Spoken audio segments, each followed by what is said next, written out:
This is Mom and Di from Back to Basics Living.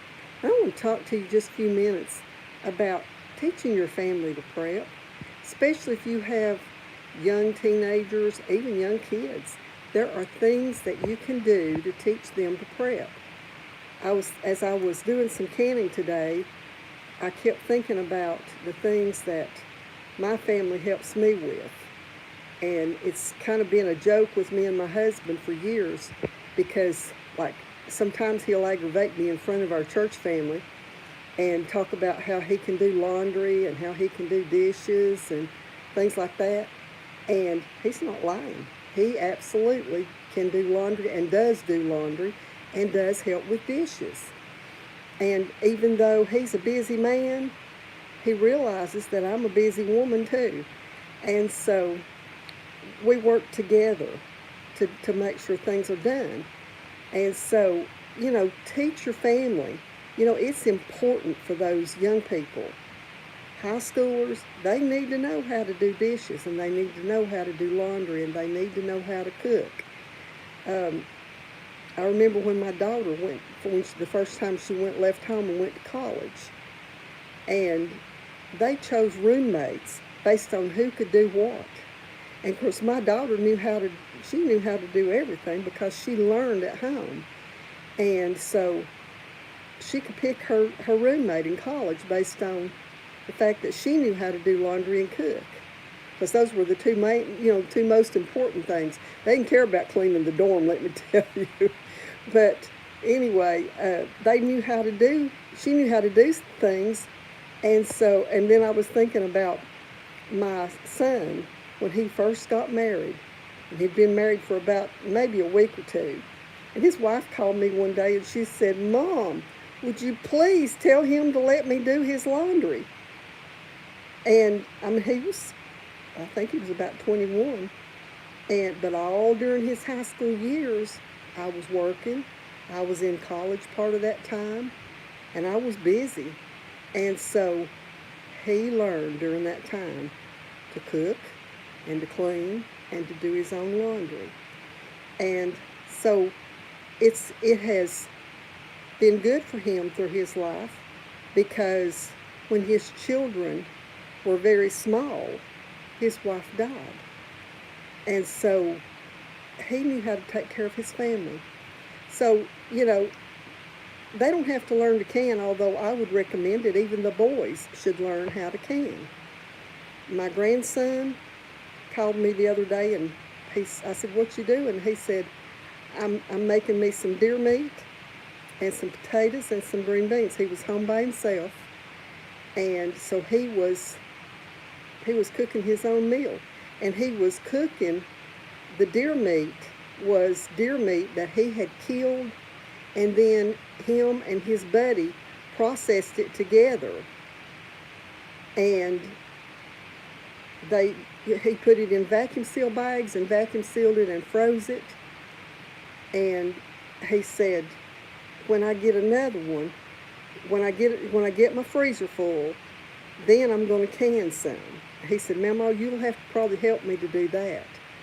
But and my granddaughter is 15 years old, and she cooks for the family.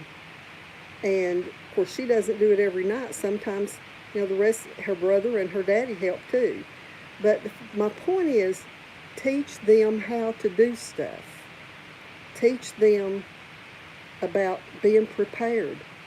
Teach them about building a menu and how to grocery shop for that menu, and then how to stock a pantry. And another thing that is so, so important, and this is something that my grandchildren both have learned, is how to protect themselves, how to use a weapon. You never know when you're going to need something like that. So these kids need to learn how to do that stuff. And the girls, as well as the boys, need to learn how to change a tire. They need to know how to, change out maybe the wiper blades on their vehicles, change the oil, because they may not always have the money to take it to a garage to have those things done. So it's important And the one thing that I see so lacking right now is teaching these young kids how to handle money. That's one of the reasons why I created my budget book. It helped me through the years to keep track of my finances, but with being a pastor's wife, I have used it to help young people in the church, and not just in the church, but I mean, my grandkids' friends and my children's friends have used my budget book in order to help them with their finances, because it teaches step by step how to do it. And I see so many young people that are just covered up. You know, they get 25 or 30 years old and they're covered up with debt, and then they're struggling for, you know, the next 10 or 20 years of their life to try to get out of it. And that's no way to live. That's no way our kids need to live. And so teach them how to keep track of their money and how to budget, and teach them to save. Start them out teaching them, you know, if it's young kids, teach them to save $100. And then as they get older, teach them to save $500. And then by the time they're marriage age, they should have, you know, should save $1,000 at least. And then as they get jobs, teach them to put 10% or 15% or 20% in a savings account. And that will help them down the road after they get married to know to prepare for unexpected things. That way, whenever they get married and, you know, the washing machine breaks or the car tears up or something like that, then they'll be prepared and they won't have to come home and ask mom and dad or mama and papa for a loan because something broke. I mean, there's just so much that we could teach our families, and especially our children and grandchildren, about prepping. Teach them how to grow a garden. I mean, it's not that hard. You know, take the tablets and the phones away from them for a few hours and get them away from the TV and the video games and all that kind of stuff, and teach them how to garden. Teach them how to harvest, what to harvest. Teach them how to save seeds from the garden. You know, I know we've got a new president, and we don't know what's going to happen in this country over the next 4 years. We don't know what country's going to come against us in the next 4 years. So now is not the time to stop prepping. I know a lot of people, you know, it just kills me because I see people that are struggling, that are, you know, they run off to the beach in the summertime and they put money on the credit card so they can go off to the beach or to the mountains or wherever on a vacation. And I'm not saying don't take a vacation, but before you take a vacation, make sure you've got something in your pantry.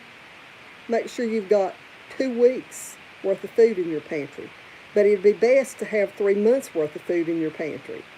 I know it sounds like I'm on a rant today, but you know, I see so many people that are struggling right now, and if they just use some common sense, and you know, I see this on other people's channels all the time.